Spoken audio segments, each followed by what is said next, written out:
determină durata de viață a articulației genunchiului. Îndepărtarea meniscului duce la artroză viitoare. Dacă nu stai în spatele genunchilor, atunci vei avea o bătrânețe foarte dificilă. Vrei să vindeci articulația genunchiului. Răbdarea este dificilă. Respectarea recomandărilor este dificilă. Viața genunchiului depinde doar de mușchii articulației genunchiului și durerea se datorează meniscului. Vei dormi suficient, deoarece ligamentele responsabile de viață sunt deteriorate. Muzică. Cauzele durerii de genunchi. Serghei Mihailovici. Tot mai mulți oameni se confruntă cu dureri de genunchi în aceste zile. Și nu doar vârstnicii. Suntem tineri, spunem ce ar putea fi. Care sunt cauzele generale? În Coreea, îmi place, spun ei, pe măsură ce oamenii îmbătrânesc. Nu am văzut nimic despre picioare. Văd oameni în vârstă. Oameni atât de stângaci care merg târându-și picioarele. Genunchii lor sunt bolnavi pentru că nu au avut niciodată grijă de mușchii lor. Pur și simplu nu au avut grijă de ei. Au fost exploatați fără nicio asistență tehnică. Și asta se întâmplă dacă nu ai grijă de genunchii tăi. Mușchii care hrănesc articulația genunchiului. Atunci vei avea o bătrânețe foarte grea. Un picior bolnav, fără speranță, dar majoritatea oamenilor. Condroprotectoarele ajută? Încă tratează genunchii cu unghiente și protectori, pentru că asta prescriu medicii. Ce părere ai despre asta? În primul rând, aceasta este publicitate agresivă. Promovează unghiente pentru articulațiile genunchiului. Cum poți avea o articulație a genunchiului cu 3 elemente active? Mușchi și ligamente. Lichidul sinovial este lichid sinovial. Se formează doar pentru că atunci când mușchii funcționează, promovează producerea de lichid sinovial. Prin urmare, influențele externe precum unghientele și păpușile nu au sens. Sunt doar afaceri. Apropo, dă un like dacă ai încercat să tratezi durerile de genunchi cu unghiente și nu a ajutat. Ei bine, iată compoziția de margine cu un diagnostic de osteoartriță articulației genunchiului. Artroza genunchiului? Acesta este al doilea subiect apropo despre articulația genunchiului. Am deja un program pe canal, îl puteți urmări. Dar din moment ce subiectul este o problemă reală, presantă, iar genunchii suferă, cu atât mai mult pentru moscoviți și pentru că există deja problema mobilității și aplicarea unghientului, tabletele și articulația genunchiului, dar nu au absolut niciun sens dintr-un motiv simplu. Nu există vase de sânge în oase și cartilaj, deci nimic nu le poate penetra. Condroprotectoare, cum ar fi Nimbus Acia, și totul este posibil. Injecții cu un fel de acid hialuronic supraalimentat, care se injectează și el ușor, ca un demachiant, și, prin urmare, viața genunchiului depinde doar de mușchii, articulației genunchiului, adică de exerciții. Ce fel, cât și în ce cantitate. Având în vedere deteriorarea ligamentelor, leziunile, meniscul, chistul Baker și așa mai departe, totul depinde de medicul care îl prescrie. Cred că doar kinetoterapia VT și metoda sunt folosite pentru aceasta. Ce ar trebui să facă oamenii dacă au o leziune a meniscului? Medicii recomandă cel mai adesea intervenția chirurgicală. Cred că îndepărtarea meniscului este o rețetă pentru viitoarea osteoartrită. Este doar o chestiune de timp. Am vorbit cu colegii mei din Germania și le-am explicat teoria și practica mea, desigur. Tabelul se bazează pe faptul că meniscul nu trebuie atins. A avut loc o intervenție chirurgicală. S-a destrămat, cornul anterior-posterior a fost îndepărtat. Există cazuri în care un menisc rupt este blocat în spațiul articular, adică genunchiul nu se îndoaie sau nu se îndreaptă. Există o obstrucție mecanică, atunci, desigur, trebuie îndepărtat. Dar per total același lucru. Cartilajul este distanțierul dintre cele două oase, femurul și tibia, având doar funcția de martensie, are și o funcție de amortizare a șocurilor. Discurile intervertebrale sunt același cartilaj și discuri și meniscul și se uzează și pur și simplu dispar, iar durerea provine din faptul că meniscul a ieșit, deoarece ligamentele responsabile pentru viață sunt deteriorate și coborâte și prin urmare este necesar să mergi la biserici. Este dezgustător să tratezi ligamentele și mușchii acestei articulații a genunchiului, ceea ce are succes. Se întâmplă doar la pelvis și la MTB. Prietenii lui Bubnovski, cine dintre voi a suferit o extirpare a meniscului? Scrieți despre asta în comentarii și cum vă simțiți acum? În ce cazuri credeți că merită? Ar trebui să fac o endoproteză? Merită să înlocuiesc genunchiul cu o endoproteză? Merită măcar să o fac? Dar este o procedură foarte complicată. Articulația mă doare exact la timp pentru cartea mea? Ce ar trebui să fac? Ca informație, ca reclamă. Explic ce este artrita genunchiului. Articulația, ce este artroza genunchiului. Radiologii scriu mereu despre artroză, deși există marte, adică artrită. Este absurd. Suprafețele sunt încă intacte, artroză sunt deformate și articulare persistente. Sunt deja deformate, dar nu vor fi niciodată. Și treptat, duc la generarea articulației și aceasta se desface. Și bineînțeles, în acest caz, articulația trebuie înlocuită cu o endoproteză, dar experiența și teoria mea despre pam-pam vă vor spune că această operație este cea mai bună. Articulația este pregătită în sala de cinema de la terapie, adică pregătiți mușchii și ligamentele pentru operație, astfel încât să existe o reabilitare rapidă ulterior. Pentru că majoritatea oamenilor peste 60 de ani merg la această operație când articulația a fost pronunțată fără a pregăti mușchii și ligamentele.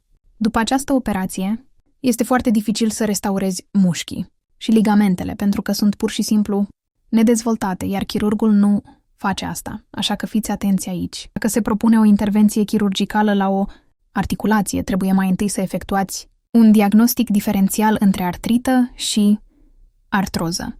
Și al doilea punct, artroza și necesitatea înlocuirii sunt evidente, așa că toată lumea trebuie să se pregătească serios, deși foarte des nu am o experiență prea bună în acest moment și am avut cazuri în care femei de peste 80 de ani au venit cu el la fundație și au spus artroză.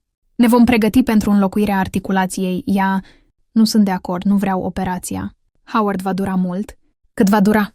Vom lucra la asta. Vă puteți imagina? Nimeni nu a avut contact între suprafețele articulare. Cred că ar fi imposibil să o scoată, dar nu cred că noi am avut suficientă răbdare cu această femeie. Am avut suficientă răbdare. După 4 ani vin la centru. Văd, o să găsești o șchiopătare fără contractura articulației genunchiului cu Serghei. Umărul lui Mihalkov îl doare, articulația. Dacă apar, mi-a arătat articulația când era, sau că testele articulare erau uzate, adică cu ajutorul muncii ei serioase, ea, de ani, a venit la 80 și a revenit sub 100, apoi alți 2 pacienți ai mei au repetat această ispravă. Așa că zic, e nevoie de răbdare pentru a vindeca o articulație a genunchiului. E dificil să urmezi recomandările, deși în cazul deformării, când articulația este distrusă, desigur, trebuie să pregătești persoana înainte de operație și apoi o lungă perioadă de recuperare, din nou pentru noi. Pentru că știm cum să lucrăm mușchii, adică nu numai că putem evita operația, dar putem chiar amâna înlocuirile. Pregătirea cu exerciții este absolut ultima soluție în cazul acestei intervenții chirurgicale. Graba este absolut necesară. Sunt în contact constant cu unii chirurgi din Moscova, Germania și America și le place când pacientul meu, dacă este nevoie, vine de la mine pregătit pentru cooperare. Operațiile durează literalmente 100 de ani. Timpul trece. Durere de genunchi. Ce ar trebui să fac? Spuneți-ne ce să facem pentru pacienții cu dureri de genunchi. Metode mai radicale de ameliorare sunt o compresă rece.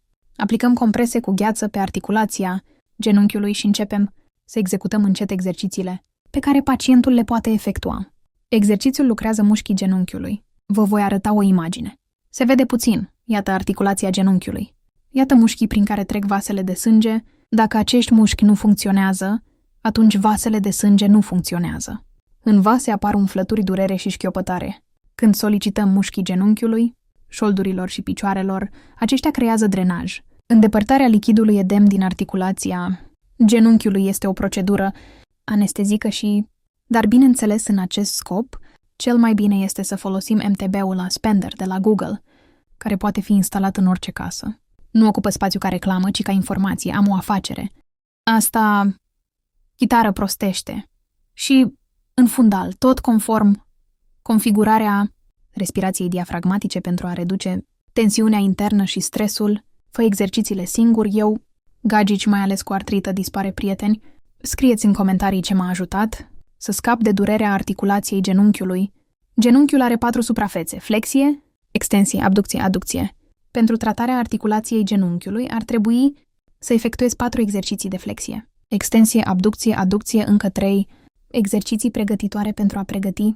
Articulația pentru aceste exerciții este o tehnologie complexă, așa că aici oferim o garanție că persoana nu va fi supusă o intervenție chirurgicală dacă vedem o radiografie. Desigur, radiografia lui este obligatorie, Martin, și a doua garanție ar trebui să fie efectuarea acestor 4 tipuri de exerciții plus un exercițiu pregătitor, crioterapie, hidroterapie, dar apă, căldură și rece ajută toate. Și cât timp în timp de reabilitare necesar. În medie, trebuie să mergi la centrul tău pentru a scăpa de durerea de genunchi. Întrebare bună? Am dezvoltat un tabel special. Număr la Daha, cel puțin nu pentru un premiu Nobel, ci pentru stat. Vor da premiul pentru că sunt împotriva medicamentelor și aici pentru fiecare zonă a corpului. Există teste sub formă de exerciții care trebuie completate pentru a înțelege că ești sănătos. Se stabilește un anumit număr de kilograme. Dacă execuți 60 de repetări la o greutate de, să zicem că execuți 15 grame din 60 de cadre, 20 de repetări poți considera sub 100 în general, iar când vii și nu poți îndeplini aceste standarde, întrebi cât timp ar trebui să lucrezi. Centrul tău până ajungi la acest minim este standardul. Cât timp l-ai atins într-o săptămână, într-o lună, într-un an? Ești deja invidios, răbdarea te va asculta. Urmând recomandările conform unui anumit program, altfel vin pentru 2 zile. Se antrenează, apoi timp de o lună dispare. Apoi într-o altă zi înțelegeți, nu e grav. Dureri de genunchi, artroză și artrită. Un bărbat face bani de ani de zile, dar s-a îmbolnăvit într-o zi. Am o durere în articulație o dată pe an, mă uit la radiografie de o lună, te omor, sub 100 mă doare de 5 ani, judecând după patologia articulației că ăsta o gascuri. Aș chiopăta de 5 ori? Da, așa era, la munz. Totul a dispărut și uneori aceste lucruri ajută. Tratamentele paliative sunt lente, dar temporare. Unde ar trebui să merg pentru dureri de genunchi? De fapt, am o întrebare. O persoană s-a trezit cu dureri în zona abdominală. Nimic de făcut. Unde să mă duc? Am, de exemplu, în același cărți, dureri de genunchi și niște exerciții care ar putea fi problema în pat, fără echipament de exerciții care să te ajute măcar. Ridică-te și mergi spre centru. Compresă rece, așa cum am mai spus, aplică pe genunchi câteva secunde, 20-30. Încerci să faci asta. Exercițiu și al 3-lea. Ia cârje până la mușetrierii, ce ar trebui să faci. Nu aceleași pe oasele unei pisici. Vei afla cum se laudă femeile. Îți spun, trebuie să mergi temporar cu cârje în timp ce ești tratat, descărcăm articulația, iar când mergi și cobori din nou articulația și 3, compoziție, dar cum pot, sunt femeie. Zic, spuneți tuturor că aveți nevoie de reabilitare și băieți, atunci reabilitarea este o altă. Contează așezare, am înțeles asta, dar cârjele chiar îmi plac foarte mult. Telecabina se sprijină sub umăr. Eliberează sarcina axială, te ajută să te miști calm. Complex de exerciții. Având în vedere că există un fel de rutină de exerciții care ar putea fi potrivită pentru toată lumea, astfel încât niște dureri acute. Ați urmăriți videoclipul meu anterior de pe canal despre durerile de genunchi și al 2-lea din cartea Genunchii d'Or. Există acele celebre exerciții de 10-12 care, efectuate acasă fără echipament și folosind expansoare de cauciuc, vă puteți reface complet și proteja articulația, dar rețineți că va fi foarte dificil de făcut singur. Dar spuneți-mi ce recomandări aveți, cum pot preveni durerile de genunchi. Puteți să le oferiți spectatorilor noștri care deja suferă de dureri de genunchi sau doar să-i avertizați și să nu pună niciodată aceste întrebări? O întrebare minunată. Mă voi întoarce la începutul conversației noastre. O persoană îmbătrânește odată cu picioarele, nu cu anii, adică atunci când picioarele unei persoane slăbesc de-a lungul anilor, nu și slăbesc mușchii picioarelor, încep să îmbătrânească. Toate articulațiile genunchiului se vor destrăma. Asta pentru spatele ei sărac. Așadar, pentru a preveni acest lucru, faceți întotdeauna asta pe tot parcursul vieții, cel puțin de 2 sau 3 ori pe săptămână mai exact. Acesta este un exercițiu pentru prevenirea durerilor de genunchi. Prieteni, dacă aveți întrebări pe această temă, vă rugăm să ne scrieți. Specialiștii noștri vă vor răspunde la toate întrebările în comentarii. Dacă doriți să scăpați de durerile de genunchi, dacă nu doriți să dezvoltați artroză, endoproteză. Abonați-vă la canalul meu, unde veți găsi o mulțime de sfaturi despre cum să realizați acest lucru. Există multe programe fără medicamente și intervenții chirurgicale, încercați să nu le ratați.